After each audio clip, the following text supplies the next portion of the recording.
Praise the Lord. ഞാനൊന്ന് സംസാരിക്കാൻ പോകുന്ന വചനങ്ങൾ ചിലരുടെയെങ്കിലും റെസ്റ്റ് കെടുത്തിയേക്കാൻ സാധ്യതയുണ്ട്.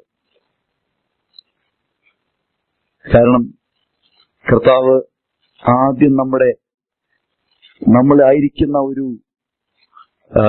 എന്നാ പറഞ്ഞത്, ഒരു ഈ വെയ്ഗായിട്ടുള്ള അല്ലെങ്കിൽ യാഥാർത്ഥ്യമല്ലാത്ത റെസ്റ്റിൽ ജീവിക്കുന്ന ഒത്തിരി പേരുണ്ട്.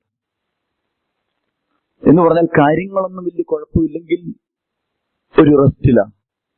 ഒരുപക്ഷെ അവർക്ക് ചിലപ്പോൾ അവരുടെ റെസ്റ്റ് ചിലപ്പോൾ എന്ത് ചെയ്തേക്കാം, ഒരുപക്ഷെ പോകാൻ സാധ്യതയുണ്ട്. അതുകൊണ്ട് നമുക്ക് കർത്താവിന്റെ വചനത്തിലേക്ക് നമുക്കൊന്ന് തിരിയാം. മത്തായിയുടെ സുവിശേഷം. കഴിഞ്ഞ ദിവസം ഈ വചനം ഒരു കൂട്ടായ്മയിൽ സംസാരിച്ചു.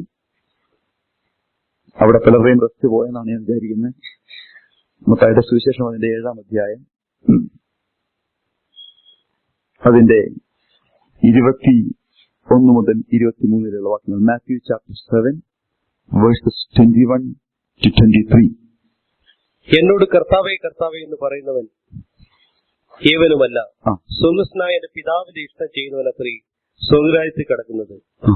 കർത്താവേ കർത്താവേ, നിന്റെ നാമത്തിൽ ഞങ്ങൾ പ്രവചിക്കുകയും നിന്റെ നാമത്തിൽ ഭൂതങ്ങളെ പുറത്താക്കുകയും നിന്റെ നാമത്തിൽ വളരെ വീരപ്രവൃത്തികൾ പ്രവർത്തിക്കുകയും ചെയ്തില്ലയോ എന്ന് പലരും ആ നാളിൽ എന്നോട് പറയും. അന്ന് ഞാൻ അവരോട്, ഞാൻ ഒരു നാളും നിങ്ങളെ അറിഞ്ഞിട്ടില്ല, അധർമ്മം പ്രവർത്തിക്കുന്നവരെ എന്നെ വിട്ടു പോകുവിൻ എന്ന് തീർത്തു പറയും. ആകയാൽ എന്റെ ഈ വചനങ്ങളെ ഇവിടെ പറയാണ്, not everyone who says to me lord lord will enter the kingdom of heaven, but he who does the will of my Father who is in heaven will enter. ഇവിടെ പറയുന്നത് കർത്താവിന്റെ വരവന്ത്യ നാഴികയിലുള്ള ഒരു കാര്യത്തെക്കുറിച്ചാണ്. ഇപ്പോൾ ദൈവരാജ്യത്തിൽ പ്രവേശിക്കുന്ന കാര്യത്തെ പറ്റിയല്ല ഇവിടെ സംസാരിക്കുന്നത്. ദ ഫൈനൽ ജഡ്ജ്മെന്റിന്റെ സമയത്തുള്ള ഒരു കാര്യത്തെക്കുറിച്ച് കർത്താവ് പറയാ. എന്നോട് കർത്താവേ കർത്താവേ എന്ന് പറയുന്ന ഏവനും അല്ല, മറിച്ച് സ്വർഗസ്ഥനായ എന്റെ പിതാവിന്റെ ഇഷ്ടം ചെയ്യുന്നവൻ. This is A prophetic word of Jesus. കർത്താവിന്റെ ഒരു പ്രവചന ശബ്ദമായത്. എന്താ കർത്താവിന്റെ ഒരു പ്രവചന ശബ്ദമാണെന്ന് പറയാൻ കാര്യം? കാരണം മറ്റൊന്നുമല്ല, കർത്താവിന് ഒരു കാര്യം അറിയാമായിരുന്നു. ചില വർഷങ്ങൾ കഴിയുമ്പോൾ വളരെ അധികം പേര് കർത്താവേ കർത്താവേ എന്ന് വിളിക്കും. AD 300 തന്നെ റോമൻ സാമ്രാജ്യത്തിൽ അനേക ക്രിസ്ത്യൻ സെന്റേഴ്സ് ഉണ്ടായി. ഇന്ന് ഈ 2016 ലോകത്തിൽ റിലീജിയൻ എന്ന നിലയ്ക്ക് ഏറ്റവും വലിയ പ്രസ്ഥാനം ക്രിസ്തീയതയാണ്. ഹിന്ദുയിസത്തെക്കാളും മുസ്ലിമിനെക്കാളും ഇസ്ലാമിനെക്കാളും ബുദ്ധിസത്തെക്കാളും ലോകത്തിൽ ഏറ്റവും കൂടുതൽ നമ്പറുള്ളത് ഏതിനാണെന്നറിയാമോ? ഏതിനാ? ക്രിസ്ത്യാനിറ്റിയാണ്. ഏറ്റവും കൂടുതൽ നമ്പറുള്ളത് ക്രിസ്ത്യാനിറ്റിയാണ്. അപ്പോൾ കർത്താവിന് തന്നെ അറിയാമായിരുന്നു എന്താ ഇത് നമ്പർ കൂടാനായിട്ട് പോവുകയാണ്. നമ്പർ കൂടാൻ പോവുകയാണെന്ന് കർത്താവിന് വ്യക്തമായി അറിയാം. അതുകൊണ്ട് കർത്താവ് ആദ്യമേ അത് പറഞ്ഞു വെച്ചു. എന്നറിയാമോ? കർത്താവിന് 2000 വർഷം കഴിയുമ്പോൾ അനേകർ വിളിച്ചു പറയും കർത്താവേ കർത്താവേ. ഇത് മുൻകൂട്ടി കണ്ടുകൊണ്ട് യേശു ആദ്യമേ അഡ്വാൻസ് ചെയ്ത് ഒരു പ്രൊഫറ്റിക് വേർഡ് പറഞ്ഞു. എന്നോട് കർത്താവേ കർത്താവേ എന്ന് പറയുന്നവൻ അല്ല, മറിച്ച് എന്റെ സ്വർഗസ്ഥനായ പിതാവിന്റെ ഇഷ്ടം ചെയ്യുന്നവനാണ് സ്വർഗരാജ്യത്തിൽ കടക്കുന്നത്. കർത്താവ് ഒരിക്കൽ പറഞ്ഞു, ഈ ജനം അധരം കൊണ്ട് എന്നെ ബഹുമാനിക്കുന്നു, എങ്കിലും അവരുടെ ഹൃദയം എന്നിൽ നിന്ന് അകന്നിരിക്കുന്നു. എപ്പോഴത്തെ കാര്യം അറിയോ? എന്റെ മനസ്സിലേക്ക് പെട്ടെന്ന് ഒരു ചിന്ത വന്നത് എപ്പോഴെന്നറിയോ? പാട്ട് പാടുന്ന കാര്യത്തെ കുറിച്ച് കർത്താവ് പറഞ്ഞു. ഫസ്റ്റ്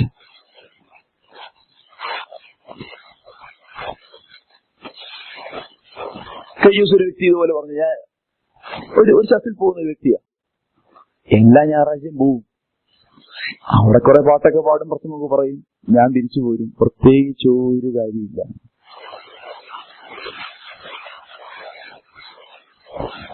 കാരണം വർഷങ്ങളായി പോകാൻ തുടങ്ങിയിട്ട് എല്ലാ ഞായറാഴ്ചയും പോവും. കാരണം ഒരു ശീലമായി പോയില്ലേ. അവിടെ ചില പാട്ടുകളൊക്കെ പാടും, പ്രസംഗവും പറയും, പക്ഷേ എനിക്കൊന്നും തോന്നുന്നില്ല. ഞാൻ ചോദിക്കട്ടെ, പാട്ടുകൾ പാടുമ്പോൾ നമ്മുടെ ഹൃദയത്തിന്റെ അകത്തൊരു തുടിപ്പുണ്ടോ? നമ്മൾ ഏകദേശം ഒരു 5-6 പാട്ടുകളും നമ്മളൊന്ന് പാടി. ഏതെങ്കിലും സമയത്ത് കണ്ണുകൾക്കൊരു നനവുണ്ടായിട്ടുണ്ടോ? ഏതെങ്കിലും ഒരു സമയത്ത് ഹൃദയത്തിന്റെ ആഴത്തിൽ കർത്താവേ എന്നുള്ളൊരു നന്ദി, വാക്കുകളുടെ അപ്പുറത്ത് ഹൃദയത്തിന്റെ പരമാർത്ഥതയിൽ കർത്താവിനോടൊന്ന് സംസാരിച്ചോ? അതോ 6 പാട്ടുകൾ പാടിയിട്ടും ഒരു ചലനവും ഹൃദയത്തിന്റെ അകത്തുണ്ടായിരുന്നു? നമ്മൾ പാടി വാക്കുകൾ കൊണ്ട്, വാഗുണ്ട് പാടി, ഹൃദയത്തിന്റെ അകത്ത് യാതൊരു ചലനവുമില്ലാതെ ഈ 6 പാട്ടിന്റെ നടുവിൽ നിങ്ങൾ ഇരുന്നെങ്കിൽ ഞാൻ പറയാം, നിങ്ങൾ അതരം കൊണ്ട് കർത്താവിനെ സ്തുതിക്കുന്നു, എന്നാൽ ഹൃദയം കർത്താവിൽ ദൂരെ അകന്നിരിക്കുക.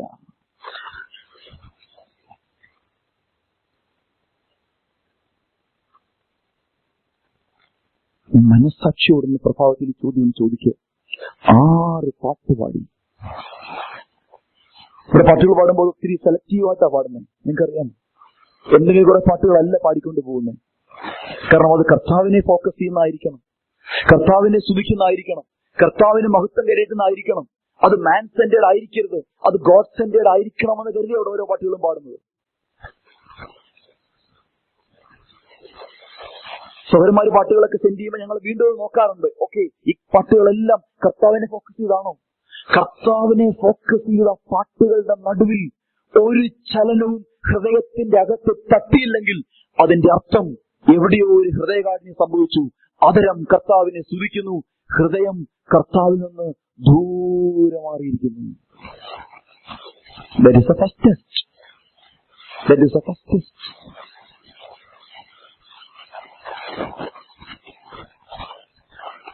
ഇനി പാട്ടുകളുടെ കാര്യം മാത്രമല്ല, സാധാരണ നിത്യജീവിതത്തിന്റെ നടുവിൽ, സാധാരണ പ്രഭാതം മുതൽ രാത്രി വരെയുള്ള സമയങ്ങളിൽ ഒരുവന്റെ ഹൃദയം എപ്പോഴും വേണമെന്ന് ഞാൻ പറയുന്നില്ല, പക്ഷെ ഇടയ്ക്കിടയ്ക്കിടയ്ക്കെങ്കിലും അവന്റെ ഹൃദയം ഒന്ന് കർത്താവിലേക്ക് ഉയരും. Thank you Lord. അല്ലെങ്കിൽ ആവശ്യത്തിന്റെ മുഖത്ത്, ഞാൻ രാവിലെ ജോസങ്ങളോട് സംസാരിക്കും, ജോസങ്ങൾ നെഹമ്യാവിന്റെ കാര്യം സംസാരിച്ചപ്പോൾ ഞാൻ ഒരു കാര്യം പറഞ്ഞു.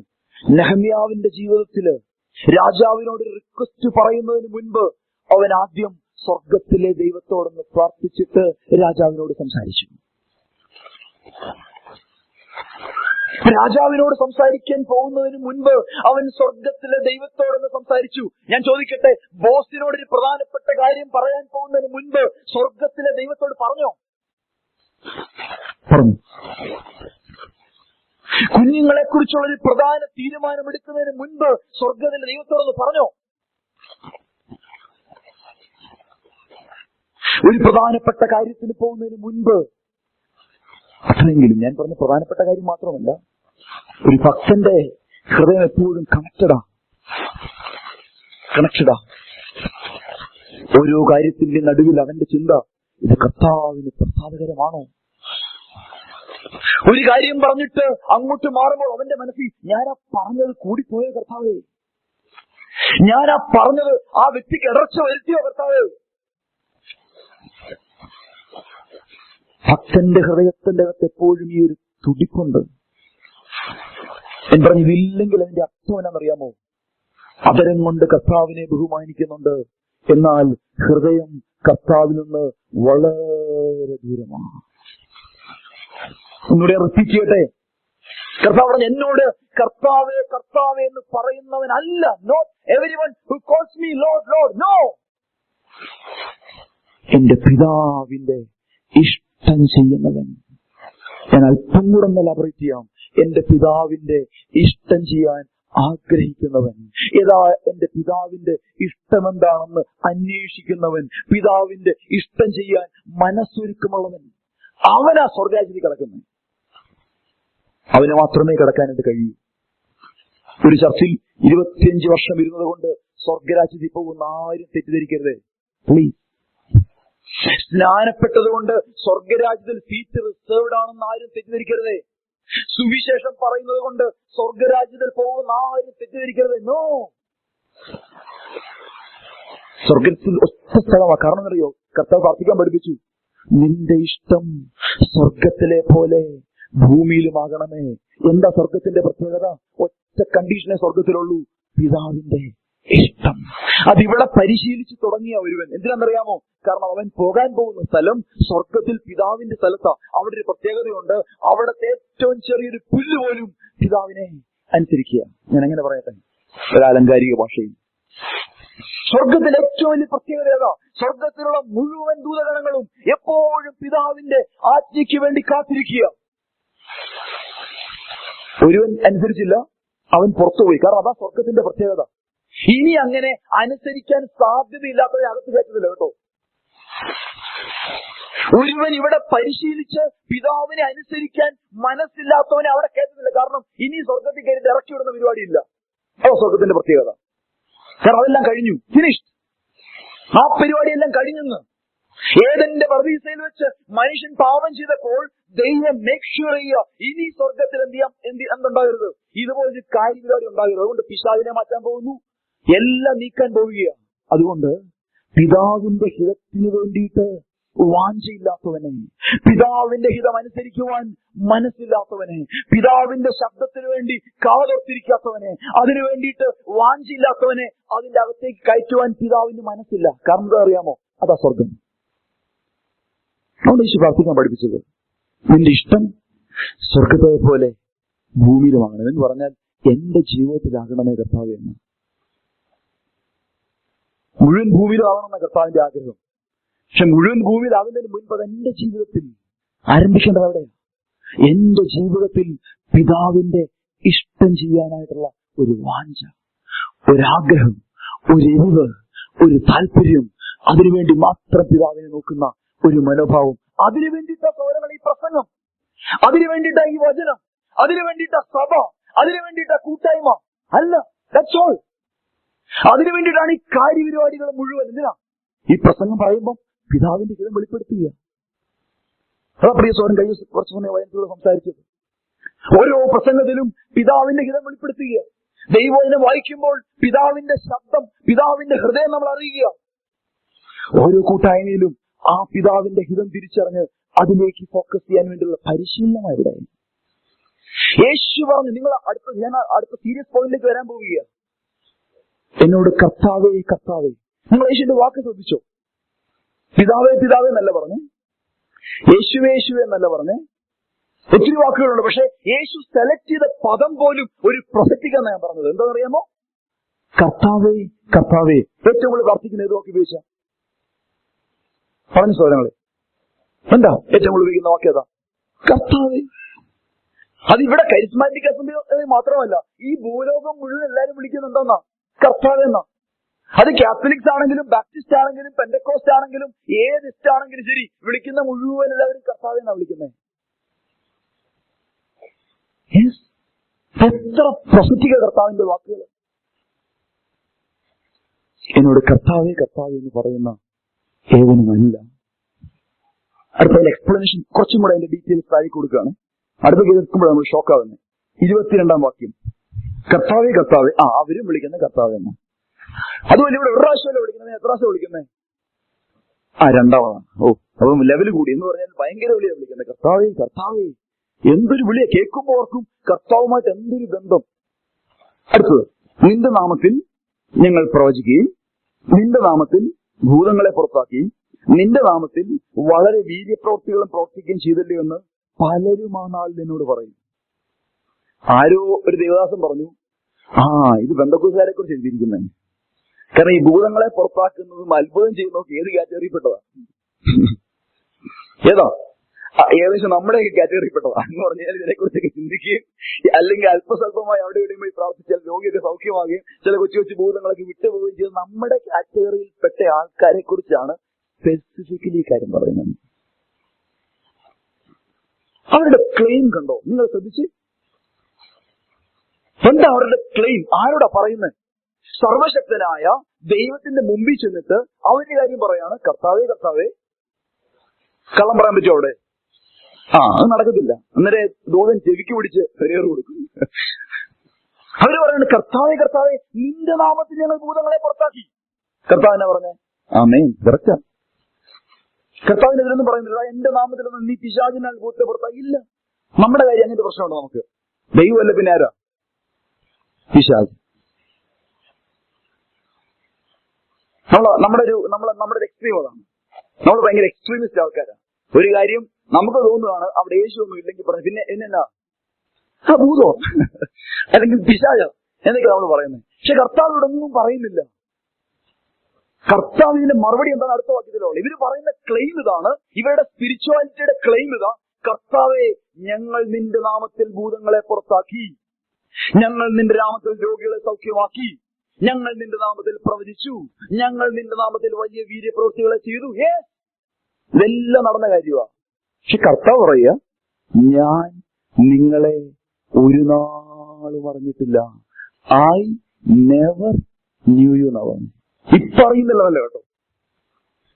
അതെ, നിങ്ങൾ അന്നൊക്കെ നിങ്ങൾ ഫയറായിരുന്നു, ഇപ്പൊ നിങ്ങൾ അത്ര ഫയറൊന്നുമല്ല. ഇപ്പൊ ഞാൻ നിങ്ങളെ അറിയുന്നില്ല നല്ല കേട്ടോ പറഞ്ഞേ. ഞാൻ ഒരിക്കലും നിങ്ങളെ എന്ത് ചെയ്തിട്ടില്ല, അറിഞ്ഞിട്ടേയില്ല. അപ്പൊ എന്റെ ഒരു ചോദ്യമുണ്ട്, പിന്നെ എങ്ങനെ ഭൂതത്തെ പുറത്താക്കിയോ? കർത്താവ് അറിയാതെ ഭൂതത്തെ പുറത്താക്കിയോ?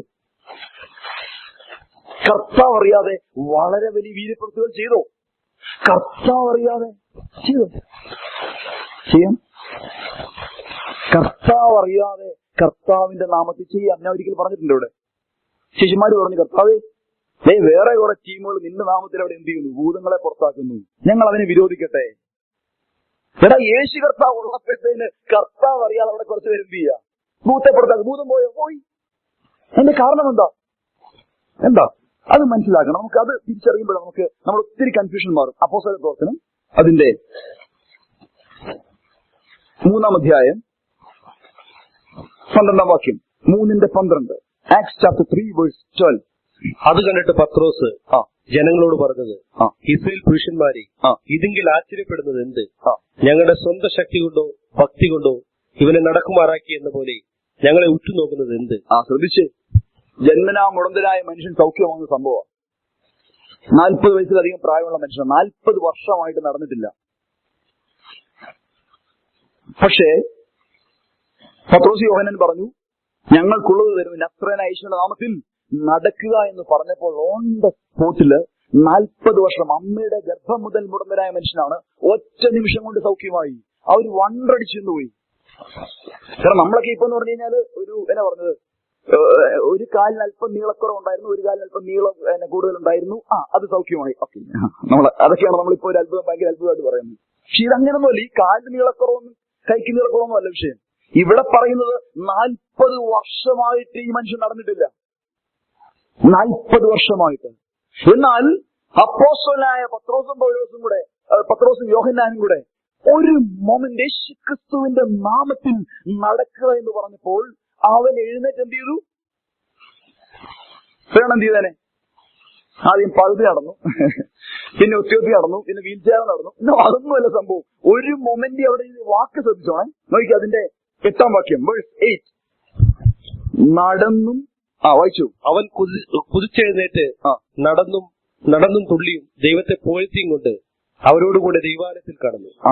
ഇംഗ്ലീഷിൽ കൊടുത്തിരിക്കുന്നത്, with a leap he stood upright and began to walk and he entered the temple with them, walking and leaping and praising God. എന്താ ചെയ്തേ? Walking and leaping. ലീപ്പിംഗ് എന്ന് പറഞ്ഞാൽ എന്താ? തുള്ളിച്ചാടുക. എങ്ങനെ ചാടുന്നേ? നിങ്ങൾക്കറിയാം, ഈ കുഞ്ഞു പിള്ളേർ നടക്കുമ്പോ ശ്രദ്ധിച്ചിട്ടുണ്ടോ? അവരാദ്യം പിടിച്ചു നിൽക്കുന്നു, പിന്നെ 1-2 സ്റ്റെപ്പ് വെച്ച് നടക്കുന്നു, പിന്നെ ഓടുന്നു. പക്ഷെ അവർ ചാടുന്നത് നിങ്ങൾ കണ്ടിട്ടുണ്ടോ? എത്ര നാൾ കഴിഞ്ഞ് അവർ ചാടുന്നേ? അമ്മമാര് പറഞ്ഞേ, എത്രാമത്തെ വയസ്സിലാണ് അവർ ചാടുന്നേ? ശ്രദ്ധിച്ചിട്ടില്ല. ഞാൻ പറഞ്ഞ, ചാടണമെങ്കിൽ കുറച്ചും കൂടെ വളർച്ച ആവശ്യമാണ്. ചാടണമെങ്കിൽ 1 വയസ്സുള്ള പിള്ളേർ ചാടത്തില്ല, അവർ ഓടും, അവർ നടക്കും, ഭയങ്കര സ്പീഡിൽ അവർ ഓടും. എന്ന് പറയാൻ എവിടെ ഇടിച്ചെങ്ങി പോകുമെന്ന് പറയാൻ പറ്റുന്നില്ല. ചാടണമെങ്കിൽ വളർച്ചയുടെ അടുത്ത പടി ആവശ്യമാണ്. ഇവരെഴുതിയിരിക്കുകയാണ്, ഒരു മൊമെന്റിൽ he started walking and leaping and praising God. Praising God. ആൾക്കാരിൽ അത്ഭുതപ്പെട്ട് നോക്കി നിൽക്കുക. എന്നാ, ഇന്നലെ വരെ നടക്കാൻ കഴിയാത്ത മനുഷ്യൻ ഇപ്പൊ എന്ത് ചെയ്യാന്നറിയോ? ഇപ്പൊ ചാടുക. ഇവരത്ഭുതപ്പെട്ട് ഇവരെങ്ങനെ നോക്കി നിൽക്കുക. പത്രോസ് പറഞ്ഞു, സഹോദരന്മാരായ പുരുഷന്മാരെ, ഞങ്ങളെങ്ങനെ സൂക്ഷിച്ചു നോക്കുന്ന എന്നാ? നമ്മളൊക്കെയാണ് പറഞ്ഞനെ, കഴിഞ്ഞ രാത്രി മുഴുവൻ ഞാൻ ഭാരപ്പെട്ട് കണ്ണുനിരുക്കി പ്രാർത്ഥിച്ച കർത്താവേ, ഒരു അത്ഭുതം സംഭവിക്കണമേ. അതുകൊണ്ടായി അത്ഭുതം സംഭവിച്ചു. പക്ഷെ പത്രോസ് യോഹന്നാൻ അങ്ങനെയല്ല പറഞ്ഞു. പത്രോസ് യോഹന്നാൻ പറഞ്ഞ വാക്യം ശ്രദ്ധിച്ചോ? ഞങ്ങളുടെ സ്വന്തം ശക്തി കൊണ്ടോ ഭക്തി കൊണ്ടോ ഇവനെ നടക്കുമാറാക്കിയെന്ന പോലെ ഞങ്ങളെ ഉറ്റുനോക്കുന്നത്. അപ്പൊ എന്ത് കാര്യമല്ല, ഞങ്ങളുടെ ശക്തിയല്ല, പിന്നെന്താണ് ഞങ്ങളുടെ മൊത്തം ഈ പവറിന്റെ സമയം, മൊത്തം എല്ലാം പവർ. പക്ഷെ പത്രോസ് പറയാണ് ഞങ്ങളുടെ പവർ അല്ലെന്ന്, ഞങ്ങളുടെ ഭക്തിയല്ല, ഞങ്ങളുടെ പ്രാർത്ഥനാ ജീവിതമല്ല, ഞങ്ങളുടെ ഉപവാസമല്ല, ഞങ്ങൾ രാത്രി മുഴുവൻ പ്രാർത്ഥിച്ചതുകൊണ്ട് അല്ലവൻ നടക്കുമാറായത്. പത്രോസ് കള്ളം പറയോ? കേട്ടില്ല.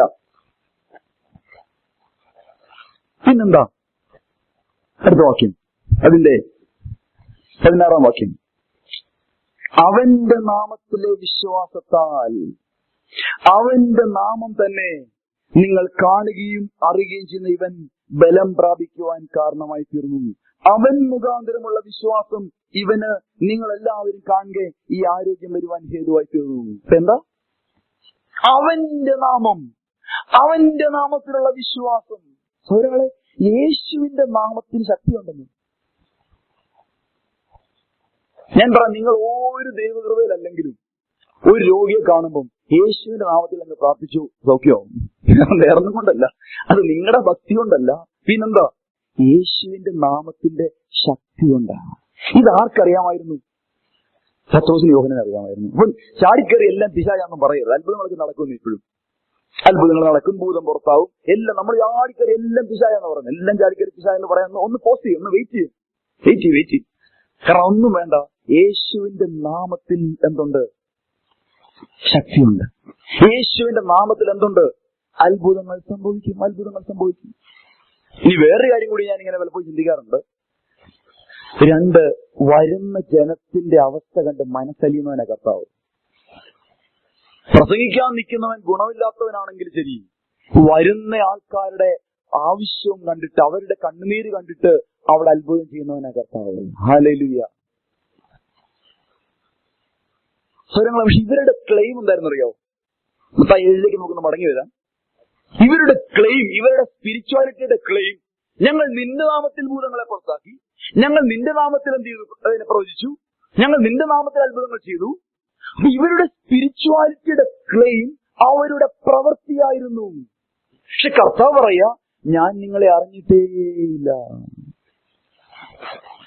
സ്വരങ്ങളെ, നമ്മുടെ സ്പിരിച്വാലിറ്റിയുടെ ക്ലെയിം എന്താ?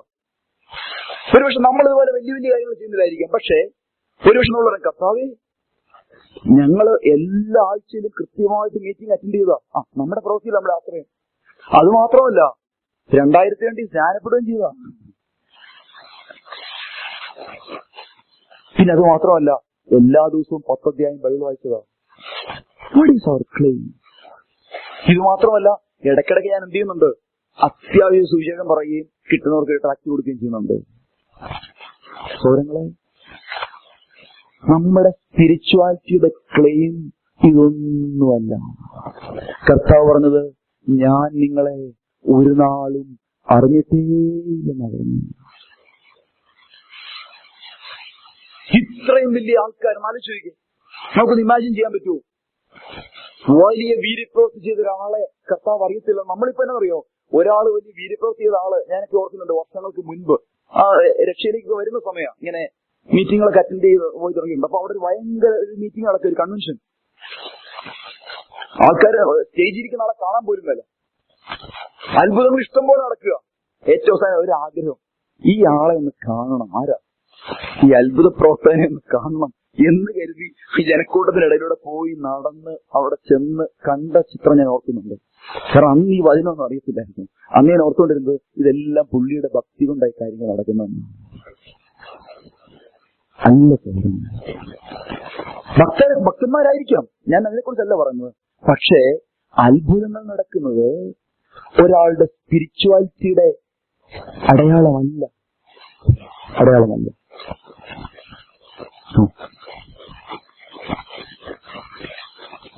പലരും അങ്ങോട്ട് അംഗീകരിക്കാനായിട്ട് പകുതി മതി. എന്നാലും അവർ പ്രാർത്ഥിച്ചുകൊണ്ടല്ലേ എന്നൊക്കെ ചിന്തിക്കുന്ന ആൾക്കാരുണ്ട്. അവർ തർക്കിക്കുന്നില്ലെന്നും അല്ല ഞാൻ പറയുന്നത്. പക്ഷെ കർത്താവ് ഒരു കൂട്ടം ആൾക്കാരോട് പറയുകയാണ്. അവിടെ നിങ്ങളെ വാക്യം ശ്രദ്ധിച്ചോണം. Many will say to me എന്നാ പറഞ്ഞിരിക്കുന്നത്. അനേകർ പറയും എന്നാ പറഞ്ഞത്. അനേകർ പറയും. കാരണം അവരുടെ ആശ്രയം, അവരുടെ സ്പിരിച്വാലിറ്റി, അവരുടെ ആക്ടിവിറ്റീസിലായിരുന്നു. അവർ ഓർത്തുകൊണ്ടിരുന്നത് ആക്ടിവിറ്റീസ് ആണ് സ്പിരിച്വാലിറ്റി എന്നാ. നോ, അതല്ല സ്പിരിച്വാലിറ്റി. അടുത്ത വാക്യം ശ്രദ്ധിച്ചോണേ. മത്തായി 7 ആ വാക്യം ഒന്ന് വായിക്കാം. 7 23 ബി പാർട്ട് ഒന്ന് വായിക്കാം. അധർമ്മം പ്രവർത്തിക്കുന്നവരെ എന്നെ വിട്ടു പോകുകയും Depart from me, you who practice lawlessness. അതെനിക്ക് അടുത്ത ഷോക്കായിരുന്നു. ഈ അധർമ്മം പ്രവർത്തിച്ചവരാണ് ഈ ഭൂതങ്ങളെ പുറത്താക്കിയത്.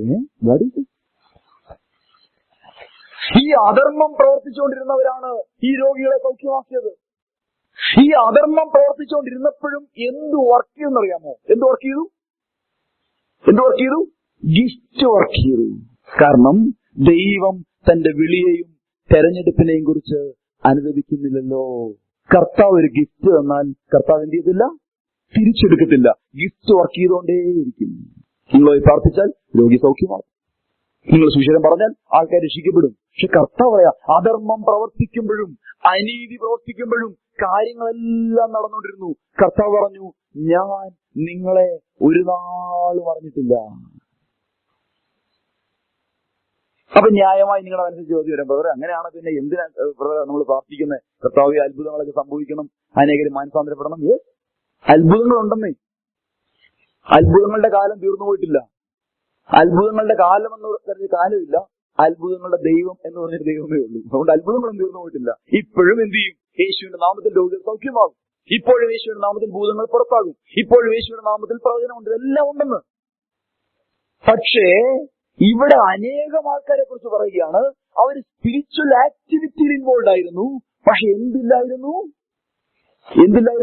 കർത്താവുമായിട്ടുള്ള വ്യക്തിപരമായ ബന്ധത്തിലുള്ള വിശുദ്ധീകരണത്തിന്റെ ജീവിതമില്ലായിരുന്നു. അതാണ് പറയുന്നത്.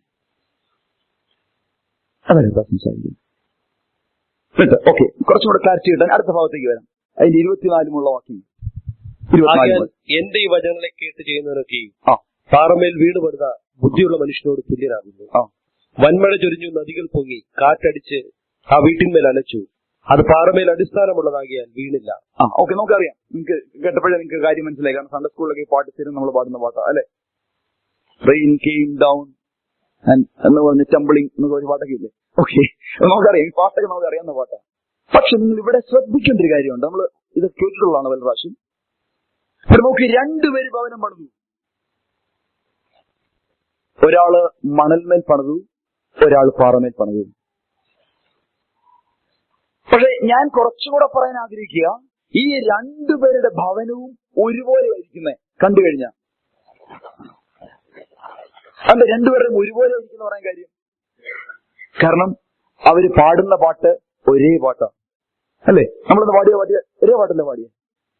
ഒരേ പായിലായിരിക്കുന്നത്, ഒരേ പ്രസവമാണ് കേൾക്കുന്നത്, ഒരേ കൂട്ടായ്മയിലാണ് പങ്കെടുക്കുന്നത്. ഈ 2 പേരും പുറമേ നോക്കിയാൽ 2 ഒരുപോലെയാണ്.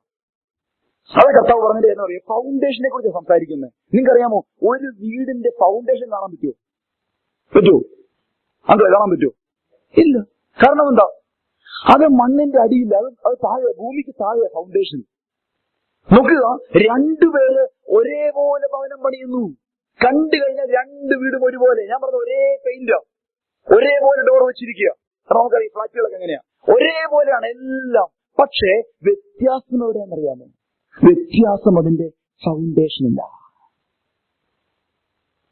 ആ ഫൗണ്ടേഷൻ ആർക്കും കാണാൻ കഴിയത്തില്ല.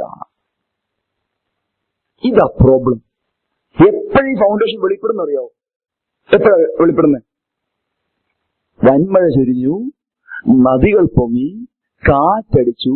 അപ്പോഴാ തിരിച്ചറിയുന്നത്, അയ്യോ ഫൗണ്ടേഷൻ മണൽമേലായിരുന്നല്ലോ. എന്താ ഈ വൻമഴ ചൊരിഞ്ഞു, നദികൾ പൊങ്ങി, കാറ്റടിച്ചു എന്ന് പറഞ്ഞ എന്താ? അത് ന്യായവിധിയുടെ ഒരു പിക്ചറാണ്. ഇപ്പോഴത്തെ കാര്യമല്ല ഇവിടെ. ഇപ്പൊ കാര്യങ്ങളെല്ലാം ഒരുപോലെ പോകുന്നത്. ഒരേ പ്രസംഗം, ഒരേ പാട്ട്, ഒരേ കൂട്ടായ്മ, ഒരുപോലെ ഭക്ഷണം കഴിക്കുന്നു. എല്ലാം കണ്ടു കഴിഞ്ഞാൽ 2 ഒരുപോലെയാ എന്ന് പറഞ്ഞാൽ മുകളിലോട്ടുള്ള ഭാഗം എല്ലാം ഒരുപോലെ ഇരിക്കുന്നത്. പക്ഷേ അറിയാത്തൊരു ഭാഗം, ഫൗണ്ടേഷൻ എന്ന് പറഞ്ഞ ഏരിയ ഉണ്ട്, അതാരും കണ്ടില്ല. സഹോദരങ്ങളെ, ദൈവത്തെ അനുസരിക്കുന്നോ ഇല്ലയോ എന്നുള്ളത് അറിയുന്നത് നമ്മുടെ സീക്രട്ട് ലൈഫിലാണ്. പുറമേ ദൈവത്തെ അനുസരിക്കുന്നുണ്ടോ ഇല്ലയോ എന്നുള്ളത് പല കാര്യങ്ങളെ സംബന്ധിച്ചാകാം. ഒരുപക്ഷെ മറ്റുള്ളവരെന്നാ വിചാരിക്കും, സഭയുള്ളവരെന്നാ വിചാരിക്കും, ഭാര്യ എന്നാ വിചാരിക്കും, ഭർത്താവ് എന്നാ വിചാരിക്കും, നാട്ടുകാരുടെ മുമ്പിൽ എന്റെ ഇമേജ് പോകുമല്ലോ, ഒത്തിരി കാര്യം കൊണ്ട് പലതും നമുക്ക് അനുസരിക്കാൻ പറ്റും. പക്ഷേ യഥാർത്ഥ അനുസരണം നമ്മുടെ സീക്രട്ട് ലൈഫിലാണ്. Secret life. അതാ കർത്താവ് ഫൗണ്ടേഷനെ കുറിച്ച് പറയുന്നത്. Foundation, secret life. അവിടെ കർത്താവിനെ അനുസരിക്കുന്ന ഒരു ജീവിതം ഉണ്ടോ ഇല്ലയോ എന്നുള്ളതാണ് സ്വർഗം നോക്കുന്നത്. മനുഷ്യൻ മുഖത്തെ കാണുമ്പോൾ ദൈവം ഹൃദയങ്ങളെ പരിശോധിക്കുന്നു. കർത്താവിന്റെ കണ്ണുകൾ ഭൂമിയിലൂടെ ഊടാടി സഞ്ചരിച്ചുകൊണ്ടിരിക്കും. എന്തിനാണെന്നറിയാമോ? എന്തിനാ? അതുകൊണ്ട് ദാവീദ് പറഞ്ഞു, രാത്രിയിൽ കർത്താവിന്റെ കിടക്കയുടെ അരികിൽ വന്നു, പക്ഷേ അവൻ എന്നിൽ യാതൊന്നും എന്ത് ചെയ്തില്ല, കണ്ടെത്തിയില്ല. ഞാൻ ഒരിക്കലും ഓർപ്പിച്ചിട്ടുണ്ട്, രാത്രി സമയത്ത് കർത്താവ് വരുന്നുണ്ട്. എവിടെ വരുന്നുണ്ട്? നമ്മുടെ കിടക്കയുടെ അരികിൽ വരുന്നുണ്ട്. എന്തിനാ വരുന്നേ? എന്തിനാ വരുന്നേ? എല്ലാം ഏറ്റു പറഞ്ഞ് സെറ്റിൽ ചെയ്യുക കാര്യങ്ങളൊക്കെ. കർത്താവ് രാത്രി ഒരു ചെക്കിങ് വരുന്നുണ്ടെന്ന്. ചില സെക്യൂരിറ്റി ഓഫീസറൊക്കെ രാത്രി ഒരു നൈറ്റ് റൗണ്ട് എടുക്കും, ഉറങ്ങുന്നുണ്ടോ പറയാൻ വേണ്ടിയിട്ട്. എന്ന് പറഞ്ഞാൽ കർത്താവ് ഒരു നൈറ്റ് റൗണ്ട് റെഡിയുണ്ട്. നമ്മൾ അറിയുന്നില്ല, നമ്മൾ സുഖമായിട്ട് കിടന്ന് ഉറക്കുക, ഒന്നും പറയണ്ട, കർത്താവിനെല്ലാം അറിയാം. എങ്ങനെ അറിയാവുന്നേ? എടാ, ഇവിടുത്തെ കമ്പ്യൂട്ടറിന് പോലും അറിയാം. കാർഡ് അങ്ങോട്ട് സ്വൈപ്പ് ചെയ്യുമ്പോൾ ഉടനെ അവിടെ നിന്ന് പറയും, ഹലോ ഷിബു കുര്യൻ. നിങ്ങൾ സ്വൈപ്പ് ചെയ്തപ്പോഴത്തേന് കൃത്യം കമ്പ്യൂട്ടറിന് മനസ്സിലായി, ഇദ്ദേഹം ഷിബു കുര്യനാണ്, ഇദ്ദേഹത്തിന്റെ ബാങ്ക് ബാലൻസ് എത്രയുണ്ട്, ഇദ്ദേഹത്തിന്റെ കാര്യങ്ങളെല്ലാം എത്രയുണ്ട്. ഇപ്പൊ കള്ളപ്പണം കൂടെ മൂടി വെളുപ്പിക്കാനായിട്ട് നോക്കിയിരിക്കുക. അതോടുകൂടി ഇപ്പൊ എല്ലാ കാര്യങ്ങളും എന്ത് ചെയ്തിരിക്കുക, ഇവിടത്തെ കാര്യങ്ങൾ പോലും അറിയില്ല. ഞാൻ പറഞ്ഞ സ്വരങ്ങളെ, കർത്താവ് ഹൃദയങ്ങളെ പരിശോധിക്കുന്നു. ഫൗണ്ടേഷൻ കർത്താവ് നോക്കുന്നു.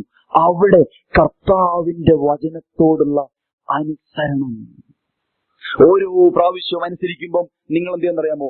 ഓരോ പാറക്കഷ്ണം വെക്കുക. ഓരോ പ്രാവശ്യവും അനുസരിക്കാതിരിക്കുമ്പം കുറേയും കൂടെ മണലിടുക. ഓരോ പ്രാവശ്യവും അനുസരണത്തിന്റെ സ്റ്റെപ്പ് വെക്കുമ്പോൾ നിങ്ങൾ ഓരോ പാറക്കല്ലിട്ടിട്ട് ഫൗണ്ടേഷൻ ഉറപ്പിക്കുക. ഓരോ പ്രാവശ്യവും അനുസരിക്കാതിരിക്കുമ്പോൾ കുറേയും കൂടെ മണലിട്ടുകൊണ്ടിരിക്കുക. വൻമഴ ചൊരിഞ്ഞു, നദികൾ പൊങ്ങി, കാറ്റടിച്ചു, മണൽമേൽ പണിത ഭവനം തകർന്നുപോയി. സൗരങ്ങളെ, ക്രിസ്ത്യ ജീവിതത്തിന്റെ പ്രത്യേകത അത് അനുസരണത്തിന്റെ ജീവിതം. അത് പറഞ്ഞിട്ട് ഞാൻ ചില കാര്യങ്ങൾ ഓർപ്പിക്കാൻ ആഗ്രഹിക്കുക. 1 യോഹന്നാൻ, 1 ജോൺ ചാപ്റ്റർ 2, 2-ാം അധ്യായം, അതിന്റെ 4-ാം വാക്യം. അവനെ അറിഞ്ഞിരിക്കുന്നെന്ന് പറയുകയും അവന്റെ കൽപ്പനകളെ പ്രമാണിക്കാതിരിക്കുകയും ചെയ്യുന്നവൻ കള്ളനാകുന്നു. സത്യം അവൻ. The one who says, 1 John chapter 2 verse 4, the one who says, I have come to know him and does not keep his commandments is a liar and the truth is not in him. ഒരാളെ കുറിച്ച് മാത്രമേ ഇങ്ങനെ വചനം പറഞ്ഞിട്ടുള്ളൂ ഇതിനു മുൻപ്. ആരെ കുറിച്ചാണ് അറിയാമോ? അവൻ കള്ളനാണ്, അവരിൽ സത്യമില്ല. അല്ല, പിശാചിനെ കുറിച്ച് പറഞ്ഞ വചനം, അതേ വചനം ഇവിടെ ഒരാളെ കുറിച്ചും കൂടെ ലഭിച്ചിരിക്കും. ആരെ കുറിച്ച്? അവനെ അറിഞ്ഞിരിക്കുന്നു എന്ന് പറയുകയും അവന്റെ കൽപ്പനകളെ പ്രമാണിക്കാതിരിക്കുകയും ചെയ്യുന്നവൻ ഹീസ് എ ലയർ, അവനിൽ സത്യമില്ല. പിശാചിനെ കുറിച്ച് പറഞ്ഞ അതേ വചനം വിശ്വാസി എന്ന് പേർപ്പെട്ട ഒരുവിനെ കുറിച്ച് പറയുക. It's very serious. It's very serious. എന്താ അവനെ അറിഞ്ഞിരിക്കുന്നു പറയുന്ന അർത്ഥം? ഐ എം എ ബിലീവർ, ഞാൻ ഒരു വിശ്വാസിയാണ്, ഞാൻ ഒരു ക്രിസ്ത്യാനിയാണ് എന്ന് ക്ലെയിം. അതാ ഞാൻ ഒരു ക്രിസ്ത്യാനിയാണെന്നുള്ള ക്ലെയിം. പക്ഷേ അവൻ പറഞ്ഞ കാര്യങ്ങൾ അല്പം പോലും അനുസരിക്കുന്നില്ലെങ്കിൽ ഈ ക്ലെയിം ചെയ്യുന്ന വ്യക്തി, ഞാൻ ഒരു വിശ്വാസിയാണെന്ന് പറയുന്ന വ്യക്തി, അല്ലെങ്കിൽ വിശ്വാസിയാണെന്നുള്ള ഇമേജ് മറ്റുള്ളവർക്ക് കൊടുത്തിരിക്കുന്ന വ്യക്തി, ഹീസ് എ ലയർ. അവനൊരു കള്ളനാണ്. അവൻ കള്ളനാണെന്ന് മാത്രമല്ല, അവനിൽ അല്പം പോലും സത്യമില്ല.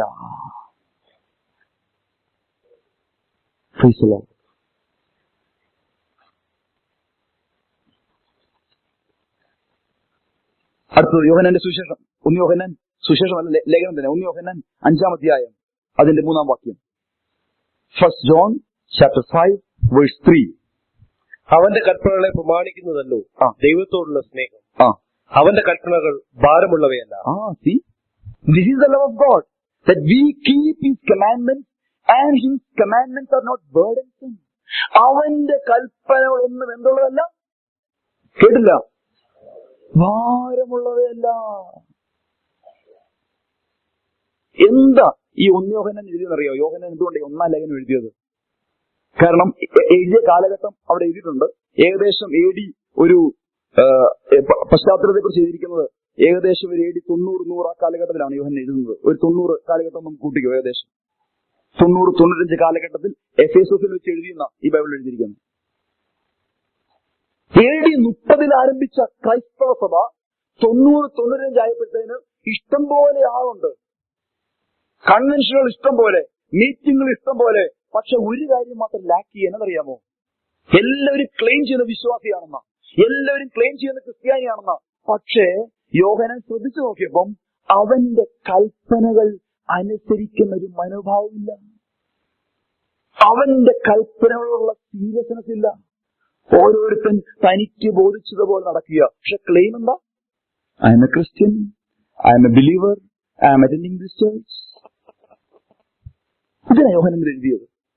അവനെ അറിഞ്ഞിരിക്കുന്നുവെന്ന് പറയുകയും അവന്റെ കൽപ്പനകളെ പ്രമാണിക്കാതിരിക്കുകയും ചെയ്താൽ അവൻ കള്ളനാണ്.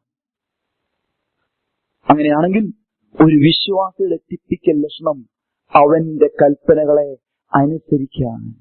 അപ്പൊ നമ്മൾ പറയും ഇതൊക്കെ എങ്ങനെ അനുസരിക്കുമ്പോഴേ, അതിന് യോഹന്നാൻ മറുപടി എഴുതി, അവന്റെ കൽപ്പനകളൊന്നും എന്തല്ല, ഭാരമുള്ളവയല്ല.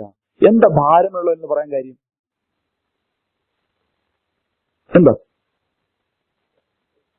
നമ്മൾ പറഞ്ഞു ബ്രദറെ ഇതൊക്കെ എങ്ങനെ അനുസരിക്കും ബ്രദറെ? ഞാനിപ്പോ ബാക്കിലേക്ക് വരാം. അപ്പൊ നിങ്ങൾ പറയും എങ്ങനെ അനുസരിക്കും ബ്രദറെ? ഈ സ്നേഹം ഉണ്ടെങ്കിൽ ഒരു ഭാരമല്ല കേട്ടോ. നിങ്ങൾക്കറിയോ, ഈ കുഞ്ഞുങ്ങളെ എടുക്കുന്ന ചില ഭാരമുള്ളൊരു കാര്യമാണ്, അമ്മമാർക്കറിയാം. പക്ഷെ ഏതെങ്കിലും ഒരു അമ്മ ഒരു ഭാരമാണെന്ന് പറഞ്ഞിട്ടുണ്ടോ? ഇവിടെ ഒറ്റ മാസം കൊണ്ട് 5 കിലോ ആയി,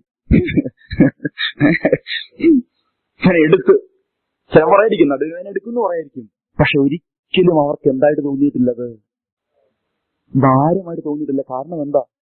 ആ കുഞ്ഞിനോടുള്ള സ്നേഹം വന്നപ്പം ഈ കുഞ്ഞിന്റെ വെയിറ്റ് ഒരു ഭാരമായിട്ട് തോന്നുന്നില്ല, മറിച്ച് അതൊരു ജോയിയാ. ആ കുഞ്ഞിനെ താരാട്ട് പാടുന്നതും മുകളിലോട്ടിട്ട് പൊക്കുന്നതും എടുക്കുന്നതൊക്കെ ഒരു ഭാരമല്ല. കർത്താവിനെ സ്നേഹിക്കുന്നവന് അവന്റെ കൽപ്പനകളൊന്നും ഭാരമുള്ളവയല്ല. എന്നാൽ കർത്താവിനെ സ്നേഹിക്കാത്തവന് ഇതൊരു ഹിമാലയ പർവ്വതം പോലെ തോന്നുകൊണ്ട് നിൽക്കുക. അതാ വ്യത്യാസം. എന്റെ ബ്രദർ ഇങ്ങനെയൊക്കെ പറഞ്ഞാൽ ജീവിക്കാൻ പറ്റുമോ? ഓർത്താ മതി, ഈ പുള്ളി കർത്താവിനെ കുറിച്ച് യാതൊരു ബന്ധവുമില്ല. അപ്പൊ അവനോടുള്ള സ്നേഹത്തിലാ ഈ കൽപ്പനകളൊന്നും ഭാരമുള്ളവയായിട്ട് നമുക്ക് തോന്നാത്തത്. കർത്താവിനെ സ്നേഹിക്കാത്തത് കൊണ്ടാണ് പലതും നമുക്ക് കർത്താവിന് ഇങ്ങനെ പറഞ്ഞിരിക്കുന്നത്, കർത്താവിന് അങ്ങനെ പറഞ്ഞിരിക്കുന്നത്, കർത്താവ് ഇങ്ങനെയൊക്കെ പറഞ്ഞ് ആർക്ക് ജീവിക്കാൻ പറ്റും എന്ന് ഹൃദയത്തിൽ ചിന്തിക്കുന്നുണ്ട്. ഓർത്താ മതി, നഷ്ടപ്പെട്ടിരിക്കുന്നത് കർത്താവിനോടുള്ള സ്നേഹമാ.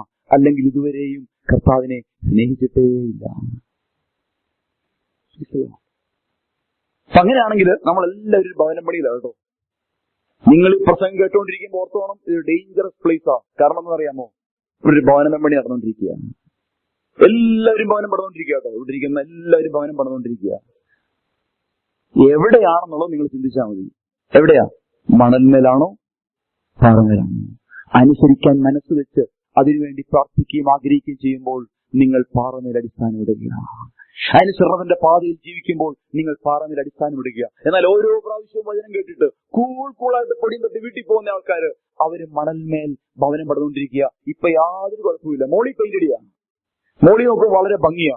എന്ത് നല്ല പാട്ട്, എന്ത് നല്ല മ്യൂസിക്, എന്ത് നല്ല ചിരി, എന്ത് നല്ല വിശുദ്ധചുംബനം. മോളി നല്ല പെയിന്റിങ്ങിന് അടിച്ചുകൊണ്ടിരിക്കുക. കാണുമ്പോൾ നമ്മൾ പൈസല്ലോ വേറെ സുഖമായിരിക്കുന്നു. എല്ലാം മോളിൽ വളരെ ഭംഗിയായിട്ട് പെയിന്റ് അടിച്ച് ക്ലീൻ ആക്കി വെച്ചിരിക്കുക. പക്ഷെ കർത്താവിനറിയാം. കർത്താവ് ചോദിക്കുകയാണ്, ഞാൻ നിന്നോട് കാര്യം തീർക്കുന്ന നാളിൽ നിന്റെ കൈകൾ ബലപ്പെട്ടിരിക്കുന്നു. അതുവരെ നമുക്ക് പോകാം കേട്ടോ. കർത്താവ് ആരെയും തടയുന്നില്ല. ചിലരിക്കാണ്, ചിലർ ഒത്തിരി ചോദ്യങ്ങളുള്ള ആൾക്കാർക്ക്, എന്തുകൊണ്ടാണ് കർത്താവ് അവരെ തടയാത്തത്? എന്തുകൊണ്ടാണ് ദാവീദ് ഇബ്രാഹാം ഇപ്പോഴും വാഴുന്നത്? എന്തുകൊണ്ടാണ് തടയാത്തത്? ഞാൻ പറഞ്ഞത്, ഈ ചോദ്യം നിങ്ങൾ ചോദിക്കുന്ന പോലും കർത്താവ് തടയാത്തതുകൊണ്ടാണ്. അല്ലെങ്കിൽ ഈ ചോദ്യം പോലും ചോദിക്കാൻ പറ്റാത്ത വിധത്തിൽ നിങ്ങളുടെ വാ കർത്താവ് അടച്ചു വെച്ചാലേ. അതാ കർത്താവ് ഫ്രീഡം. ആ ഫ്രീഡം കൊണ്ടാണ് ഇന്ന് ലോകം ഇങ്ങനെ പലപ്പോഴും ഈ കാര്യങ്ങൾ ഇങ്ങനെ ചെയ്തുകൊണ്ടിരിക്കുന്നത്. നമുക്കും ആ ഫ്രീഡം വെച്ച് നമ്മൾ അത്രയും ചെയ്തില്ല, നമ്മളെ കപ്പാസിറ്റി ഇത്രയേ ഉള്ളൂ. കർത്താവ് എന്തുകൊണ്ടാണ് ഇങ്ങനെ ചെയ്യുന്നത്? അത് ചോദിക്കാനുള്ള ഫ്രീഡം പോലും കർത്താവ് തന്നിരിക്കുക. പക്ഷേ ഒരു ദിവസം കാര്യം തീർക്കുന്ന നാൾ വരും. അന്ന് അവന്റെ മുൻപിൽ നമ്മൾ എങ്ങനെ നിൽക്കും? ചെയ്ത അനുസരണം തിരിച്ചു വാസ്തവങ്ങൾ. It's a life of obedience. എങ്ങനെയാ? കർത്താവിനോടുള്ള സ്നേഹത്തിൽ. യേശുദ പറഞ്ഞത്, എന്നെ സ്നേഹിക്കുന്നവൻ എന്റെ വചനം പ്രമാണിക്കും, എന്നെ സ്നേഹിക്കാത്തവൻ എന്റെ വചനം എന്ത് ചെയ്തില്ല? പ്രമാണിക്കുന്നില്ല. നമ്മുടെ ഒരു തെറ്റിദ്ധാരണ ഇവിടെ പറഞ്ഞു തരാം കേട്ടോ. നമ്മൾ ഈ വചനം അനുസരിക്കാൻ പറയുമ്പോൾ നമ്മൾ ചിന്തിക്കാൻ പറയോ? നമ്മൾ ഉടനെ നമുക്ക് ജസ്റ്റിഫിക്കേഷൻ ഉണ്ട്. എന്താ ജസ്റ്റിഫിക്കേഷൻ? ആ പരീക്ഷന്റെ ജസ്റ്റിഫിക്കേഷൻ. ചുങ്കക്കാരന് പരീക്ഷന് പ്രാർത്ഥിക്കാൻ പോയതുപോലെ, കർത്താവേ, ഞാൻ ആഴ്ചയിൽ 2 വട്ടം ഉപവസിക്കുന്നു, നേടുന്നതിലൊക്കെയും പതാരം കൊടുക്കുന്നു, ദശാംശം കൊടുക്കുന്നു. പിന്നെ ആരെ പോലെയല്ല, അപ്പുറത്തെ IPC കാരനെ പോലെയല്ല കേട്ടോ. നമ്മുടെ പ്രശ്നം ഇതാ പ്രശ്നം. നമുക്കൊരു ജസ്റ്റിഫിക്കേഷൻ ഉണ്ട്. കർത്താവേ, ഞാൻ കള്ളു കുടിക്കുന്നില്ല, ഞാൻ കൃത്യമായും എല്ലാ ആഴ്ചയിലും ചർച്ചയിൽ പോകുന്നു, അത് മാത്രമല്ല കർത്താവേ, ഞാൻ ദശാംശം കൃത്യമായിട്ട് കൊടുക്കുന്നു, അത് മാത്രമല്ല കർത്താവേ, ഞാൻ എന്ത് ചെയ്യുന്നുണ്ട്? അത്യാവശ്യം സുവിശേഷ വേലയൊക്കെ ചെയ്യുന്നുണ്ട്. ഒത്തിരി ക്ലെയിംസ് ആവും കർത്താവിന്റെ അടുത്ത് ചെല്ലുമ്പോഴത്തേന്. ആണോ? മറ്റുള്ളവരുമായിട്ട് കമ്പയർ ചെയ്ത് നമ്മളെ തന്നെ ജസ്റ്റിഫൈ ചെയ്യാനായിട്ടുള്ള ഒരു ടെൻഡൻസി നമുക്കുണ്ട്. ഞാൻ മദ്യപിക്കുന്നില്ല, ഞാൻ ആരെയും പിടിച്ചു കൊടുക്കുന്നില്ല, ഞാൻ അത്യാവശ്യം കുടുംബത്തിന്റെ കാര്യങ്ങൾ നോക്കുന്നുണ്ട്. സ്വരങ്ങൾ ആദ്യം തിരിച്ചറിയേണ്ടത് എന്താ കർത്താവിന്റെ കൽപ്പന. ഒത്തിരി കാര്യങ്ങൾ കർത്താവ് പറഞ്ഞിട്ടുണ്ട്, എങ്കിലും അതിന്റെ പ്രൈമറിലി കിടക്കുന്ന മത്തായി 5-7 വരെ. ഇപ്പൊ നിങ്ങൾ ആരും എടുക്കണ്ട, 1-2 വാക്യം മാത്രം ഞാൻ പറയാം, ബാക്കി വീട്ടിൽ നിന്ന് വായിച്ചാൽ മതി. മത്തായി 5-7, അതിന്റെ ഒരു ഭാഗം മാത്രമേ ഇന്ന് എടുക്കാൻ ആഗ്രഹിക്കുന്നുള്ളൂ. മത്തായി 5-7 വരെ കർത്താവിന്റെ കൽപ്പനകളുള്ളത്. അതിനുശേഷമാണ് കർത്താവ് അതിന്റെ എന്താ പറഞ്ഞത്? ഏറ്റവും ലാസ്റ്റ് കർത്താവ് പറഞ്ഞത്, എന്റെ ഈ വചനങ്ങളെ കേട്ട് ചെയ്യുന്നവൻ. ഏത് വചനങ്ങളോ? ഈ വചനം. ഏത് വചനം? മത്തായി 5-6. മത്തായി 5-6 പ്രസംഗത്തിന്റെ അവസാന ഭാഗത്ത് കർത്താവ് കൊണ്ട് ആണിയടിക്കുക. കർത്താവ് പറയാണ്, ഞാൻ മത്തായി 5-6-7 എന്റെ ഈ വചനങ്ങളെ കേട്ട് ചെയ്യുന്നവൻ പാറമേൽ അടിസ്ഥാനമിട്ട് ഭവനം പണിത ബുദ്ധിയുള്ള മനുഷ്യനോട് തുല്യനാകുന്നു. അതിന്റെ ഒരു ഭാഗം മാത്രമേ എടുക്കാൻ ആഗ്രഹിക്കുക. അപ്പൊ നമുക്ക് കുറച്ചും കൂടെ ക്ലാരിറ്റി കിട്ടും. ഞാൻ അനുസരിക്കുന്നുണ്ടോ ഇല്ലയോ എന്നുള്ളതിന്റെ ഒരു ടെസ്റ്റ് ഡോസ്. ബാക്കി നിങ്ങൾ വീട്ടിൽ വായിച്ചാൽ മതി. ഒരു ടെസ്റ്റ് ഡോസ് മാത്രം ഞാൻ ഇപ്പോൾ ഒന്ന് വായിക്കാനായിട്ട് ആഗ്രഹിക്കുക. മത്തായിയുടെ സുവിശേഷം അതിന്റെ 7-ാം അധ്യായം. മത്തായിയുടെ സുവിശേഷം 7-ാം അധ്യായം.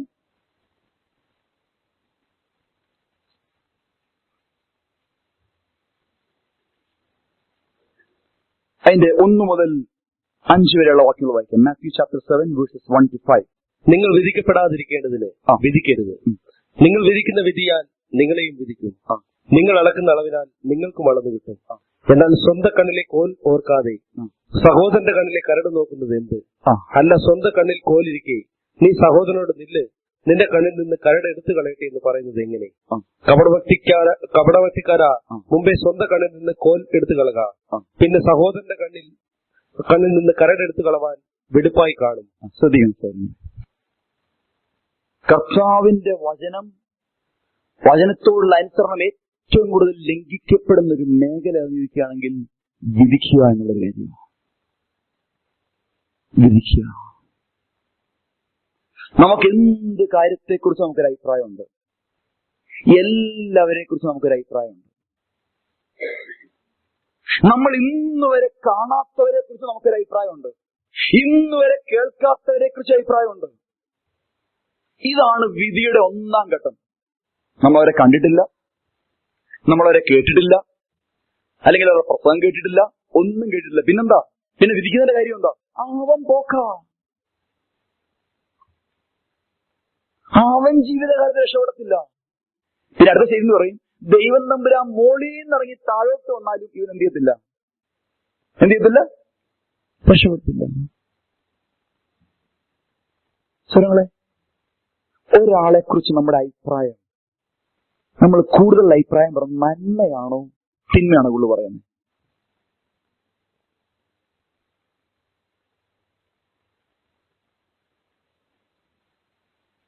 ചിന്തിക്കുകയാണ്. നരേന്ദ്രമോദി പ്രഖ്യാപനം നടത്തിയപ്പോഴത്തേന് എന്തൊരു അഭിപ്രായമായിരുന്നു. ആൾക്കാര് കിട്ടിയ ഇൻഫർമേഷൻ ഫേസ്ബുക്കിലൊക്കെ ഭയങ്കര കമന്റ് ആയിരുന്നു. മോഡിയെപ്പോലും പ്രധാനമന്ത്രി വേറെ ഇല്ല. 2 ദിവസം ക്യൂവിൽ നിന്നപ്പോ നേരെ തിരിഞ്ഞു. ഇതുപോലൊരു മോശം പരിപാടി ഇന്നുവരെ ഇല്ല. എന്നെ കണ്ടോണ്ട് അഭിപ്രായം പറയുന്നത്, ചാടിക്കേറി അഭിപ്രായം പറയും. ഇതുപോലെ നല്ല പരിപാടി വേറെ ഉണ്ടായിട്ടില്ല, എന്നാ നല്ല പ്രധാനമന്ത്രി. 2 ദിവസം പോയി ക്യൂ നിൽക്കുക. എന്തിനു വേണ്ടിയിട്ടാ? 2000 രൂപയ്ക്ക് വേണ്ടിയിട്ട്. അവൻ പ്രഭുക്കന്മാരെ സിംഹാസനത്തിൽ നിന്ന് താഴെ ഇറക്കി. എല്ലാ പ്രഭുക്കന്മാരും സിംഹാസനത്തിൽ നിന്ന് താഴെ ഇറങ്ങി ഭയഭക്തിപൂർവ്വം ബഹുമാനം ക്യൂ നിൽക്കുക.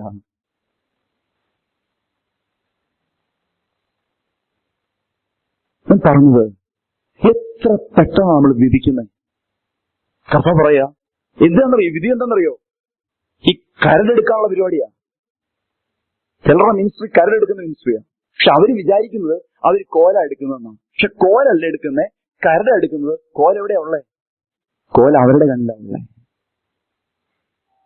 ഞാൻ ചോദിക്കട്ടെ സഹോദരങ്ങളെ, ഓരോരുത്തരെ കുറിച്ചും എന്തുമാത്രം അഭിപ്രായങ്ങളാണ് നമ്മൾ സൂക്ഷിച്ചിരിക്കുന്നത്. ഒന്നും വേണ്ടി ചർച്ചയിലെ ഓരോരുത്തരെ കുറിച്ച് നിങ്ങൾ ചിന്തിച്ചു നോക്കി. നിങ്ങൾ തോന്നുന്ന അഭിപ്രായം എന്താ അഭിപ്രായം? പുള്ളിക്കാരനെ പറ്റിയിട്ട് പിന്മാറ്റത്തില്ല.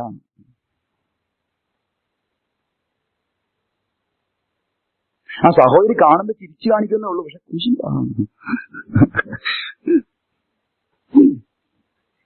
ഞാൻ ചോദിക്കട്ടെ, ഇവർക്കെല്ലാം മാർക്കിടാനായിട്ട് ദൈവം നമ്മളെ ജഡ്ജാക്കി വെച്ചിരിക്കുകയാണോ? 1-ൽ 10-1. ബിനോയ് ആണെങ്കിൽ 10-9 കൊടുത്തേക്കാം. ആരും 1 കൊടുക്കത്തില്ല. 10-9 കൊടുത്തേക്കാം. ഞാൻ ചോദിക്കട്ടെ സഹോദരങ്ങളെ, കർത്താവ് നമ്മളെ മാർക്കിടാൻ വേണ്ടിയിട്ട് ഒരു ബുക്ക് എന്തെന്ന് നമ്മളെ വെച്ചിരിക്കുകയാണോ? ഓരോരുത്തരെയും മാർക്കിടാൻ. എന്താണെന്നറിയോ നമ്മളിങ്ങനെ മാർക്കിടുന്നതിന്റെ കാര്യം? ഒറ്റ കാര്യമുള്ളൂ, ഹൃദയത്തിന്റെ അകത്തെ സ്നേഹമില്ലായ്മ അത് വെളിപ്പെടുത്തുന്നത്. ഒരാളെ കാണുമ്പോൾ കൂടുതൽ സ്നേഹം കെട്ടിപ്പിടുത്തും, അടുത്തയാളെ കാണുമ്പോൾ കൈ കൊടുക്കാതെ മിണ്ടാതെ പോവുകയും ചെയ്യുന്നതിന്റെ അർത്ഥം എന്ന് അറിയോ? ഹൃദയത്തിന്റെ അകത്ത് സ്നേഹമില്ല. അതിന്റെ പേര് പറയും പാർഷ്യാലിറ്റി എന്ന് പറയും. പാർഷ്യാലിറ്റി. കാരണം എന്നെ ചിരിച്ചു കാണിക്കുന്നവരെ ഞാൻ ചിരിച്ചു കാണിക്കുന്നു, എനിക്ക് കൈ തരുന്നവരെ ഞാൻ കൈ തരുന്നു, എനിക്ക് കടം തരുന്നവർക്ക് ഞാൻ കടം കൊടുക്കുന്നു, എന്റെ വീട്ടിൽ വരുന്നവരുടെ വീട്ടിൽ ഞാൻ പോകുന്നു. പാർഷ്യാലിറ്റി. നിങ്ങൾ ആത്മാർത്ഥമായിട്ട് പറ, ഈ ചർച്ചയിലുള്ള എത്ര പേർക്ക് കൈ കൊടുക്കാനായിട്ട് നിങ്ങൾക്ക് ധൈര്യയുടെ മനസ്സുണ്ട്? എത്ര പേരെ ചിരിച്ചു കാണിക്കാൻ നിങ്ങൾക്ക് മനസ്സുണ്ട്? എത്ര പേരുടെ ഹൃദയം തുറന്ന് സംസാരിക്കാൻ മനസ്സുണ്ട്? കാരണം എന്താ? മാർക്കിട്ട് വെച്ചിരിക്കുക 10-2. ആ സഹോദരന് പുള്ളി ഒരു കീറാമുട്ടിയാണ്. ഞാൻ പറഞ്ഞ സർവശക്തനായ കർത്താവിന്റെ മുന്നിൽ പറഞ്ഞാൽ മതി. നമ്മൾ ഈ കരടെടുപ്പ് ശുശ്രൂഷയാ ചിലരുടെ. മിനിസ്റ്റർ തന്നെ കരടെടുപ്പാ. പക്ഷെ കോലിരിക്കുന്ന കാര്യം മറന്നുപോയി. കോല് കണ്ണി വെച്ചോണ്ടാ കരടെടുക്കാനുള്ള ശ്രമം നടത്തുക. ഒരു ചെറിയ സംഭവം പറഞ്ഞ് ഞാൻ അവസാനിപ്പിക്കാം. അപ്പൊ നമുക്ക് അവിടെ കൃത്യമായിട്ട് മനസ്സിലാവും നമ്മുടെ ജഡ്ജ്മെന്റിന്റെ ആഴം എന്താണെന്ന്. യോഹന്നാന്റെ സുവിശേഷം അതിന്റെ 8-ാം അധ്യായം. പരിചയമുള്ള വേദഭാഗമാണ് യോഹന്നാന്റെ സുവിശേഷം അതിന്റെ 8-ാം അധ്യായം.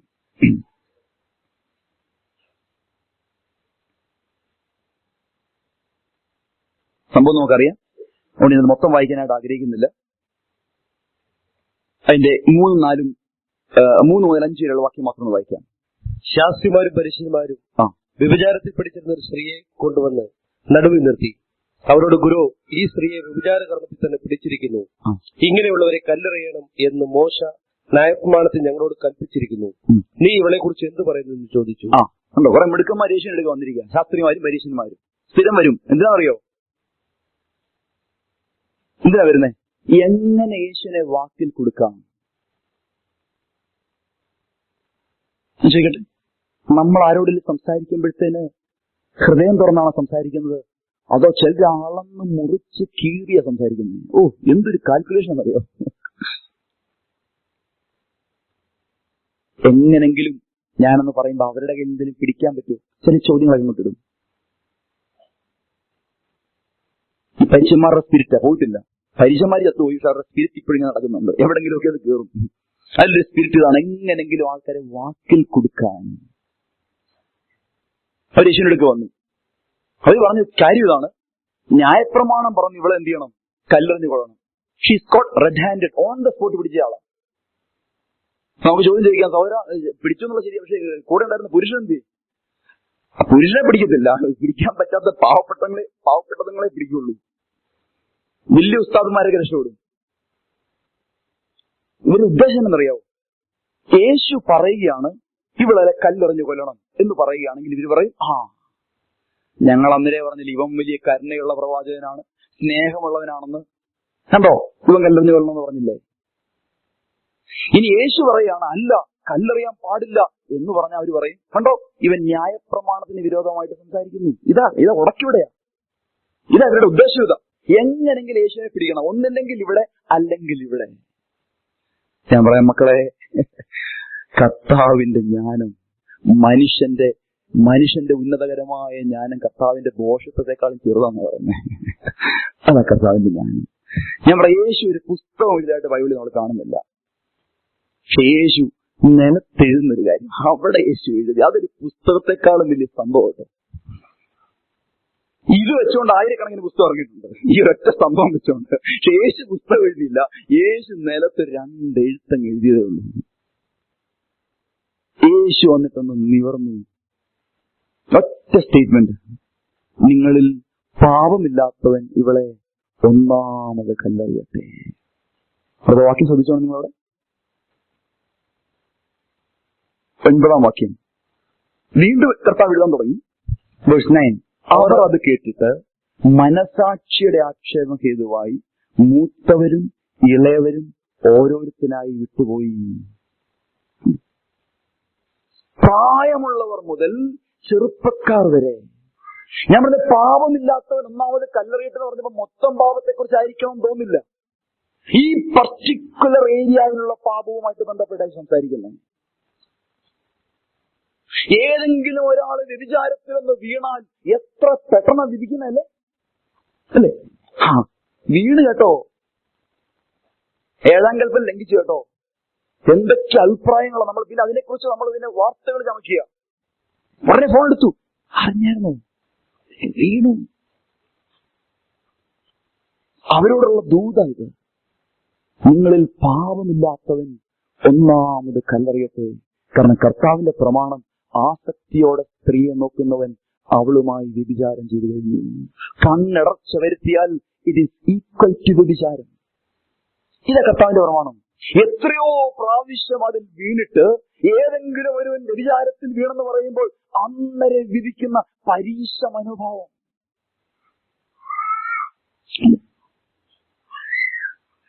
ആരെങ്കിലും കൊലപാതകം ചെയ്തെന്ന് പറയുമ്പോൾ എന്തുമാത്രം ആവേശം നമുക്ക്, അവനെ തൂക്കിക്കൊല്ലണം. പക്ഷെ കർത്താവ് പറഞ്ഞു, സഹോദരനോട് കോപിക്കുന്നവൻ ന്യായവിധിക്ക് യോഗ്യനാകും.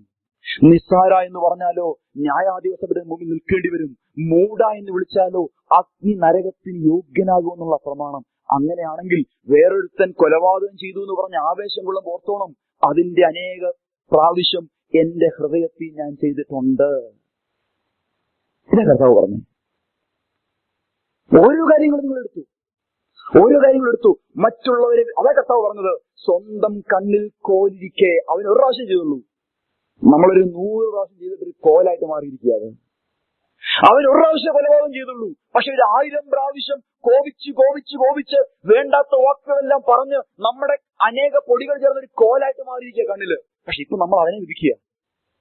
ഇതാ കർത്താവ് പറഞ്ഞേ, സ്വന്തം കണ്ണിൽ കോലിരിക്കെ മറ്റുള്ളവന്റെ കണ്ണിലെ കരലെടുക്കുന്ന സഹോദര നില്ല്.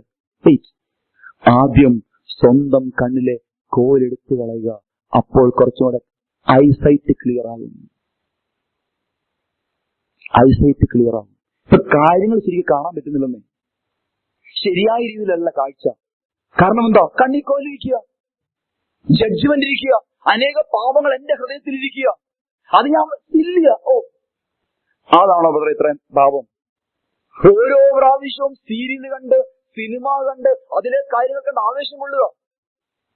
നായകൻ വില്ലനെ ഇടിക്കുമ്പോൾ, നായകൻ വില്ലനെ കൊല്ലുമ്പോഴൊക്കെ കൈയടിക്കുന്ന ആൾക്കാര് ഏതെങ്കിലും കൊലപാതകം കാണുമ്പോഴത്തേന് എന്തൊരാ ഇതോ സഹോദര, എത്രയോ പ്രാവശ്യം ഈ സീരിയലും സിനിമയും കണ്ട് അതിലെ കാര്യങ്ങൾ അടിപിടിയും കണ്ട് ആനന്ദിക്കുന്ന ആ കോല് അത് ആദ്യം എടുത്തു മാറ്റുക. അപ്പോൾ കുറേം കൂടെ കാഴ്ച ശരിയാകും. എങ്ങനെ കാഴ്ച ശരിയാണെന്നറിയാവോ? അടുത്ത വാക്യം കർത്താവ് സ്ത്രീയോട് തിരിഞ്ഞ്, ആരും നിന്നെ വിധിച്ചില്ലേ? ഞാനും നിന്നെ വിധിക്കുന്നില്ല. The spirit of compassion. ഞാനും നിന്നെ വിധിക്കുന്നില്ലെന്ന്. The spirit of compassion. അതാ കോലുമാറിയവന്റെ പ്രത്യേകത എന്നറിയാമോ? അവന്റെ ഹൃദയത്തിന്റെ അകത്ത് വ്യാപരിക്കുന്നത് കരുണയാണ്. അവനൊരു ചാൻസും കൂടെ വീണ്ടും കൊടുക്കുക, വീണ്ടും ഒരു ചാൻസും കൂടെ, വീണ്ടും ഒരു അവസരം കൂടെ കൊടുക്കുക. അതാ കോലുമാറിയതിന്റെ പ്രത്യേകത. What is your condition? ഒറ്റ പ്രമാണം ഞാൻ പറഞ്ഞു. കർത്താവ് പറഞ്ഞ മത്തായി 5:6-7 ഒരു കാര്യം ഞാൻ സംസാരിച്ചത്. ഒരു കാര്യം, വിധിക്കരുത്. വിധിക്കപ്പെടാതിരിക്കേണ്ടതിന് ആരെയും വിധിക്കരുത്. നിങ്ങൾ വിധിക്കുന്ന വിധിയാൽ നിങ്ങളെയും വിധിക്കും. നിങ്ങൾ അളക്കുന്ന അളവിനാൽ നിങ്ങളെയും അളക്കും. കർത്താവിനെ നോക്ക്. ഞാൻ കഴിഞ്ഞ ദിവസം ഞാൻ അവിടെ വെച്ച് പ്രസംഗം പറഞ്ഞായിരുന്നു. ആ ശമരിയക്കാരി സ്ത്രീ 5 ഭർത്താക്കന്മാരുണ്ട്, ഇപ്പോഴുള്ളതിന് ഭർത്താവല്ല. ഒരാളെ ചിന്തിച്ചു നോക്കി. ഒരു ഡിവോഴ്സ് കാണുമ്പോൾ തന്നെ നമ്മൾ പറയും ഭയങ്കര പ്രശ്നമാണ്. ഇത് 2 അല്ല 3 അല്ല 4 അല്ല 5 ഡിവോഴ്സ് കഴിഞ്ഞു. ഇപ്പോൾ താമസിക്കുന്ന ലിവിംഗ് റിലേഷൻഷിപ്പാണ്. പക്ഷേ കർത്താവിന്റെ ഹൃദയം നോക്കുക. എന്റെ കർത്താവ് കണ്ടെന്നറിയാമോ? എന്റെ കർത്താവ് കണ്ടേ. എന്തുകൊണ്ട് കർത്താവ് അവിടെ തന്നെ പോയിരുന്നത്? റൈറ്റ് ടൈമിംഗ് എന്നാണ് എന്നെ കുറിച്ച് പറയാൻ ആഗ്രഹിക്കുന്നത്. റൈറ്റ് ടൈമിംഗ് എന്താ? അവള് വരുന്ന സമയത്ത് കർത്താവ് കൃത്യയോടെ ലാൻഡ് ചെയ്യുക. എന്താ അവള് വരുന്ന സമയം? നട്ടുച്ച സമയം. എന്തുകൊണ്ടാണ് നട്ടുച്ചയ്ക്ക് വരുന്നത്? കാരണം രാവിലെ വന്നാലേ അവിടുത്തെ ആന്റിമാര് പറയും, കണ്ടില്ലേ വരുത്തി പോകുന്നത്. വൈകുന്നേരം രാവിലെ വെള്ളം എടുക്കുന്നു ഇസ്രായേലില്. കാരണം നമ്മളും അങ്ങനെയൊക്കെയാണല്ലോ. ഈ നട്ടുച്ചയ്ക്ക് ആരാ വെള്ളം എടുക്കുന്നത്? കാരണം ഇവിടെ രാവിലെ വന്നു കഴിഞ്ഞാൽ ബാക്കി സഹോദരിമാരെ കാണും. ഈ ആന്റിമാർക്കൊരു പ്രത്യേകത ഉണ്ട്, അല്ലെങ്കിൽ സഹോദരിമാർക്കൊരു പ്രത്യേകത ഉണ്ട്. എന്തെങ്കിലും കണ്ടാൽ കുത്തിക്കൊണ്ടിരിക്കും. എന്തേലും ഒരു ചെറിയ കുഴപ്പം കണ്ടാൽ മതി, ഇടയ്ക്കിടയ്ക്ക് ഒരു കമന്റ് ഇങ്ങനെ പറഞ്ഞുകൊണ്ടിരിക്കും. കാരണം പറഞ്ഞില്ലെങ്കിലുണ്ടല്ലോ ഒരു അസ്വസ്ഥതയാണ്. എന്തെങ്കിലും ഒരു കമന്റ് പറയണം. പക്ഷേ കർത്താവ് കൃത്യം നട്ടുച്ചയ്ക്ക് തോന്നും. എന്തുവാ ചെന്നേ? കാരണം കർത്താവിന് അറിയാം അവൾ നട്ടുച്ചയ്ക്കേ വരുള്ളൂ. ജനങ്ങളുടെ മുമ്പിൽ പ്രത്യക്ഷപ്പെടാൻ മടിയാ. ആൾക്കാരുടെ മുമ്പിൽ നിൽക്കാൻ അവൾക്കുള്ള പറ്റത്തില്ല. ആൾക്കാരെ ഫേസ് ചെയ്യാൻ പറ്റത്തില്ല. പക്ഷെ കർത്താവ് കൃത്യം അവിടെ പോയിരിക്കുക. Divine timing. കൃത്യം കർത്താവ് അവിടെ ചെന്നിരിക്കുക. ഇത് മാത്രമല്ല, എന്താ കർത്താവ് കണ്ടെന്നറിയാമോ? അവളോട് സംസാരിക്കുക. 5 ഭർത്താക്കന്മാരുണ്ടായിരുന്നു, ഇപ്പോഴുള്ളതിന് ഭർത്താവല്ല. അവൾ ടോപ്പിക്ക് മാറ്റി ഞങ്ങൾ ആരാധിക്കുന്നത് എങ്ങനെയാണ് ഒക്കെ പറഞ്ഞപ്പോഴും കർത്താവ് ഒരു കാര്യം കണ്ടു. എന്താ കണ്ടെന്നറിയാമോ? അവളുടെ ഹൃദയത്തിന്റെ ഏകാന്തത കർത്താവ് കണ്ടു. 5 ഭർത്താക്കന്മാരുണ്ടായിട്ടും 6-ാമതൊരുവന്റെ കൂടെ താമസിച്ചിട്ടും അവളുടെ ഏകാന്തത മാറുന്നില്ല. അവൾ ഓരോരുത്തരും ട്രൈ ചെയ്ത് നോക്കുക. ഏകാന്തത മാറുന്നില്ല. ഹൃദയത്തിന്റെ ശൂന്യത മാറുന്നില്ല. സ്നേഹത്തിന് വേണ്ടി ദാഹിച്ചുകൊണ്ടിരിക്കുക. ഒരു ഭർത്താക്കന്മാർക്കും അവളുടെ സ്നേഹത്തിന് പരിഹാരം വരുത്താൻ കഴിഞ്ഞില്ല. അവളോർത്ത് ഈ ഭർത്താവിന്റെ പ്രശ്നം സോൾവ് ചെയ്യായിരിക്കും, അവൻ എന്റെ സ്നേഹം കൊണ്ട് നിറയ്ക്കും. ഇല്ല, അവനെ ഉപേക്ഷിച്ചു. അടുത്തയാളെ നോക്കി. ഈ ഭർത്താവിന്റെ സ്നേഹത്തിന്റെ കുറവ് തീർക്കുമായിരിക്കും, പക്ഷെ ആ ഭർത്താവിനും കഴിഞ്ഞില്ല. എന്നാൽ നമ്മുടെ കർത്താവ് ബൈബിളിൽ ഞാനിങ്ങനെ പറഞ്ഞിട്ടുണ്ട്. ബൈബിളിൽ അതായത് 7 ഒരു പൂർണ്ണതയുടെ സംഖ്യ. 6 പേരെ ട്രൈ ചെയ്തു, 7-ാമൻ വന്ന് നിൽക്കുക. അവനാണ് മണവാളൻ, യഥാർത്ഥ മണവാളൻ വരിക, 7-ാമത്തെ ആള്. 6 പുരുഷന്മാരെ ട്രൈ ചെയ്തു, പക്ഷെ ഹൃദയത്തിന്റെ ശൂന്യത മാറുന്നില്ല, ഏകാന്തത മാറുന്നില്ല, സ്നേഹത്തിന് വേണ്ടിയുള്ള ദാഹം മാറുന്നില്ല. 7-ാമത്തെ പൂർണ്ണ മണവാളൻ അവൻ വന്നു. ആ മണവാളൻ വന്നപ്പോൾ അവളുടെ ഹൃദയത്തിന് തൃപ്തിയായി. വെള്ളത്തിന് വേണ്ടിയിട്ടുള്ള, ഈ ലോകത്തിലെ വെള്ളത്തിന് വേണ്ടിയുള്ള ഓട്ടം മതിയാക്കി. അവൾ ചോദിക്കുന്നുണ്ട്, കർത്താവേ കിണർ ആഴമുള്ളതാ, പിന്നെങ്ങനെ ജീവനുള്ള വെള്ളം തരുന്നേ? ഒത്തിരി ചോദ്യമുണ്ട്. അല്പസമയം, 5 minutes മാക്സിമം, 5 മിനിറ്റ് സമയമേ അവൾ കർത്താവിനോടൊപ്പം ചെലവഴിച്ചുള്ളൂ. അവളുടെ ഹൃദയത്തിന് തൃപ്തിയായി. കുടം അവിടെ വെച്ചു. അതിന്റെ അർത്ഥം ഇത് എന്നാണെന്നറിയാവോ?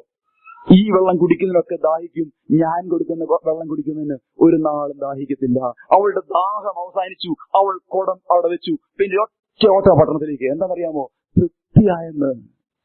6 ഭർത്താക്കന്മാർക്ക് കഴിയാത്തത് 7-ാമനായി പൂർണ്ണ മണവാളനായ ക്രിസ്തു വന്നപ്പം ദാഹം തീർന്നു. അവൾ തൃപ്തിയുള്ളവളായി. എന്തുകൊണ്ടെന്നറിയാമോ? കരടെടുക്കാൻ നോക്കുന്നത് ഹൃദയത്തിലേക്ക് തൃപ്തിയില്ലാത്തതുകൊണ്ടാണ്.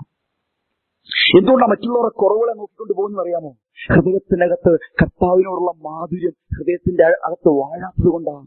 എന്തുകൊണ്ടാണ് മറ്റുള്ളവരുടെ കുറവ് നോക്കി അവരുടെ പിന്നാലെ പോകുന്നത്? അതിന്റെ കാരണം ഹൃദയത്തിൽ ഇതുവരെ 7-ാമനായ ആ പൂർണ്ണതയുള്ളവനായ ആ മണവാളന്റെ മാധുര്യം അനുഭവിച്ചറിയാത്തതുകൊണ്ടാണ്. നമുക്ക് പറയാം, കർത്താവ് അവിടുന്ന് മണവാളൻ. എന്റെ ദാഹം തീർക്കാൻ മറ്റൊന്നിനും പ്രാപ്തമല്ല കർത്താവ്. എന്റെ ദാഹം തീർക്കാൻ അവിടുന്ന് തന്നെ.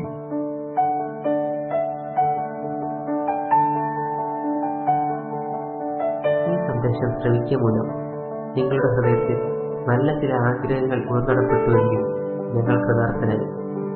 കൂടുതൽ ആത്മീയ സന്ദേശങ്ങൾ കേൾക്കുവാൻ www.charismaticassembly.org എന്ന വെബ്സൈറ്റ് സന്ദർശിച്ചാൽ